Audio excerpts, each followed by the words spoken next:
So you finally decided you want to max. Good. You've completed the first step on your journey to getting there. This video, I'm going to go over a number of different strategies and useful tips and tricks that I use to get my max game. I maxed over 4 years ago, and thankfully there's been a number of changes and improvements to make maxing a more enjoyable journey since then. However, a lot of the information that I had still stands true, and I've leveled up multiple other accounts and maxed out many stats to 99 across those accounts over the years. I have a bit of a RuneScape problem, as you might be able to tell. Maxing is not a short journey. You want to make sure you're prepared and understand what is required. Full disclosure, this is the first video in a series of videos where I will be covering different methods to max skills to 99. I'll be making a guide for each skill, as well as my recommended methods, the fastest, most efficient, and most AFK. However, information in this video will be broadly related to maxing in general. On top of that, I will also be at the end of this video showing how to use and releasing one of the long-term projects I've been working on, a time to max sheet. One of the main issues I have with calculators online that tell you how long you're going to take to max is they always assume the most efficient methods, alt, and often the most expensive methods to get the highest XP rates. However, my sheet is fully customizable, can pull your stats, and you can change it to exactly the different methods you want to use, and it will tell you how long it's going to take to max and what's required to get there. But first, let's get on to the tips. Set goals. I know it sounds simple, but trust me, it's going to be something that's very easy to forget and will ruin your maxing journey if you don't have them. Setting multiple goals along your journey is absolutely paramount to completing your mission. As the saying goes, if you fail to plan, you plan to fail. Some people might tell you, focus on getting a quest cape or your achievement diary cape or any other number of goals first. However, if you want to set your sights on maxing, that's entirely up to you. When I first started playing old school RuneScape back in 2015, I decided I was going to max and nothing was going to stop me from getting to that goal. Make your goals varied and interesting. Don't make it just get 99 in every skill. Break things up into smaller, more manageable chunks that can allow you to focus on smaller goals and get there quicker. And what I mean by that is human brains are dopamine machines. We love when we get that big juicy XP drop or that level up. So instead of going, I'm only going to give myself a dopamine hit if I hit 99, instead break it up into smaller goals that are more achievable that allow you to get dopamine hits along the way, keeping you engaged and interested. Tip number 2. Don't laser focus on a single method. If, for example, your greater goal is get 99 mining and you're, say, 85 mining now, instead of going, I'm going to 3-tick 4 granite the entire way to 99 and nothing's going to get in my way, perhaps split up, try some different methods, maybe jump over to volcanic mine, try AFKing a bit at motherlode or stars, or try an alternate method like blast mine, or even a skilling boss like volcano. Focusing in on a single method can make things tedious and make you not want to log in at all, and you obviously want to have a diverse range of content for you to do. This is also applicable in a broader sense. If you want to focus on 99 mining as your main goal, sure, but maybe diversify it a bit by adding in some other skilling. Do some hunter or split up and do some farm runs, or maybe go send some raids with your friends. Lol, having friends. If anyone's figured out the trick to convince your friends in real life to come play a 2001 cookie clicking simulator, then let me know, because I still haven't figured that out. But variety is the spice of life, so make sure to shake things up, do different skilling methods, do different options, level different skills, or focus on different goals for periods of time. Don't laser focus in on one thing, it's a short ticket to burnout. Tip 3, take breaks. If you're not having fun, everything will still be there when you get back. It's not like your account's going anywhere. It's not like the skills are going to get further away. Every XP you've gained isn't going to magically disappear. If you're not feeling RuneScape and you want to play something else for a while, then come back in a couple weeks, or a month, or 2. You're better off taking a short but understandable break from the game if you're not enjoying it, in order to not burn out. Better than burning yourself out so hard that you quit for 1.5 years before getting that itch to come back. Tip number 4, don't worry about money too much. I know this is a thing that a lot of people say, but it is true. I focused a lot on money during my maxing grind. Back in the day when Zora was the main moneymaker, I grinded Zora for about 2000 KC straight before doing any other content, because I wanted to get full bandos, armador, all the best gear and items before I could level up any more skills. In hindsight, this was a horrifically stupid idea because I burned out multiple times on this silver grind. It took months and months and months, and I absolutely hated the game after that point, and I dreaded logging in. All because I thought I needed an SGS and full bandos to do Slayer. There are many different methods you can use on your maxing journey to generate money if that's what you need. Or it's also a possibility that you could just take some time off skilling to focus on money for a bit if you want an upgrade.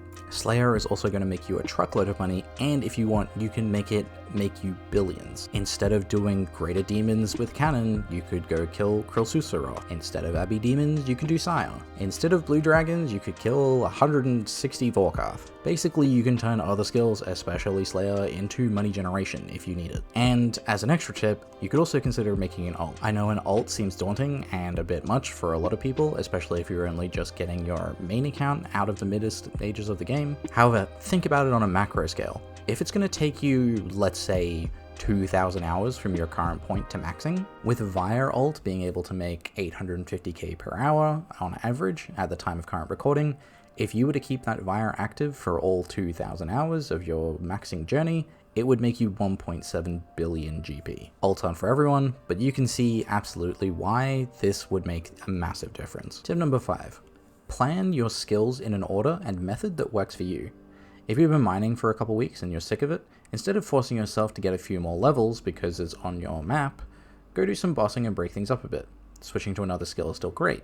However, you might also want to consider just leaving mining entirely and coming back to it at a later date.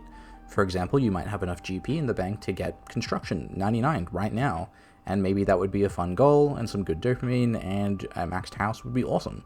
So perhaps put mining on the shelf, focus on another goal until completion, and then come back. Or even just rework your goals as you go. You don't have to stick to what you started with however long ago you started with it. Tip number 6. Potentially consider buying membership instead of using bonds. Now I know this is strange because I just talked about money earlier, however there is a method to my madness here. When you pay for your membership in bonds, it obviously costs a percentage of your bank, and you also feel like you're on the clock, as it were. You have to be playing because your bond is running out and you need to earn enough GP to get that next bond or your bank value is going to drop. Especially with how expensive bonds are, if you had a bank value of say 100 mil right now, a bond makes up more than 10% of your total bank value. So in order to simply maintain the bank value you have, you're going to have to dedicate a large portion of the next 14 days to building up another 12 million GP to get another bond.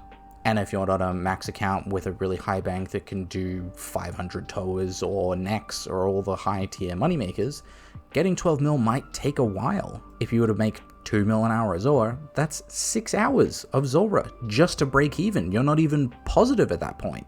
And you haven't even started leveling any of your skills yet.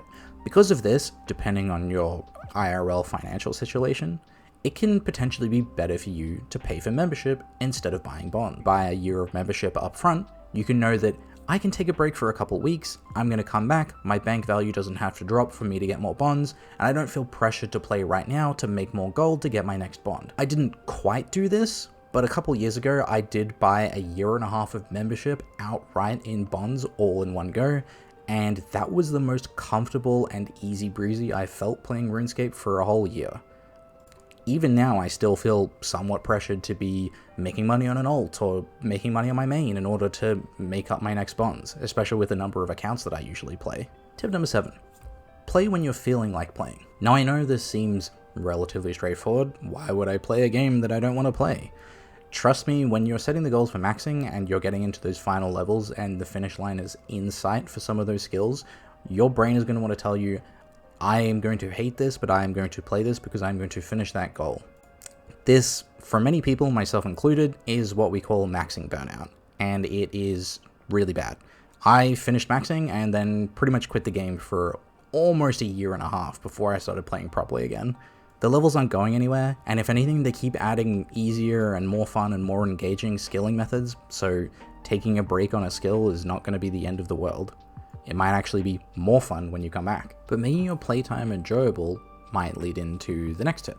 Tip number 9. Don't always worry about proper XP rates. Any XP is good XP. No one's going to know or care when you're maxed. Don't worry about the most efficient methods. Worry about what you enjoy, what works for you, what's fun for you. For example, I kept on planning to do some 3-tick 4 granite stuff at some point because it was the best XP rates. However, I ended up doing pretty much my entire 99 mining off of Motherlode Mine. And this was before I got buffed, so that also kind of sucked. But I could AFK it on the side screen while I played other games, and that just made it a goal that I could easily chip away at. And if you're doing an efficient method, Hallowed Sepulchre for example, don't worry if your XP rates aren't matching what's on the wiki. If you're getting 5 to 10k XP per hour less, it's fine. Those methods are often calculated at tick perfect with 100% focus. Let me present two scenarios to you. Two players want to level to 99 fishing. Both are level 80 fishing, and both are doing barbarian fishing. One of them is going to do 3 tick barbarian fishing, and one of them is going to AFK and just drop the fish left click style. Player A, it can do 3 tick, but can only maintain it for about an hour and a half a night before they get bored, have to do other things, or just want to play a different game. Player B, however, because they're AFKing, can do it for a much longer period of time, 4 hours a night, between, cooking dinner and playing some other games, doing other bits and pieces. Which player is going to get more experience? So player A, who's going full sweat mode, 3 ticking, clicking non-stop, but can only do it for an hour and a half, makes 145,000 XP in the night. Whereas the player who AFKs it for 4 hours and manages to get 52,000 XP per hour for 4 hours gets 208,000 XP per hour. This means that the player who's AFKing is actually going to get more XP per day than the player who's getting more XP per hour. And this is an important thing to keep in mind during your maxing journey. And this relates to my final tip. Consistency is key. It is better to do something that you find you can be consistent with than getting the highest, best XP per hour right now, but it's something you can only do for a week before you just never want to play RuneScape ever again. It's actually so important that any of the graphing websites that manage your stats, for example Wise Old Man or Crystal Math Labs, will always show your daily consistency XP gains. And it's part of the reason, because if you can only get XP for a certain period of time, but you can't get it long term, then it's going to take a lot longer to max than just having an enjoyable experience and leveling the way you want. Alright, those are my top 10 tips to help you max. Now I'm going to present you my magnum opus, as it were. My maxing sheet. So this is something I've been chipping away at for a while because I haven't really been completely satisfied with those websites that show you this is how long it's going to take your account to max, but all the methods are based on having 3 ults doing tick perfect manipulation and everything else in between. The goal of my maxing sheet is it's going to be easy to use. You just drop in your name and it pulls your stats. If you have an ult, you can put the amount of GP per hour you can make on said ult. And what I've done is I've created one tab for each skill, and you can fully customize your XP rates and what method you're going to be using for each skill. I will be covering each individual sheet in each one of my skill guides that will be coming out over the next few months, but I will briefly show you the front page and how you can use it and set it up to set yourself your own goals. Okay, so at the top here, you just type in your name. In this case, I put in Eternalus, the friend of mine who I maxed his POH. If you want to see how I did that, go check out this video. If the stats aren't showing up correctly, click this red button and it should run a script that will automatically update your stats. If you want to verify the script isn't doing anything malicious, which it's not, you can go and check the script underneath the Google sheet to verify it's not doing anything bad. Basically, I'm just scraping your data from the old school RuneScape high scores, so if your stats aren't high enough to show up on the high scores yet, it won't pull the information fully through correctly. Now, what it's going to do is it's going to plug in all of the skills along with your preferred methodology for each skill, which you can select on each individual tab, and it will total the number of hours the amount of gold are required for you to max. So for example, with the current layout of skills selected, it's going to take Eternalus 595 hours to max, and it's going to take him 36.1 days of farming, so 37 days of farming. And if he was to play for 3 hours a day, his estimated date to max would be the 24th of December 2024. This is all variable. You can pick higher and lower XP rates per hour for certain skills, and you might play more or less than your total amount of hour goals. That's why I have date to max 3 hours, 4 hours, and 5 hours here. It'll also show your hours to go this week.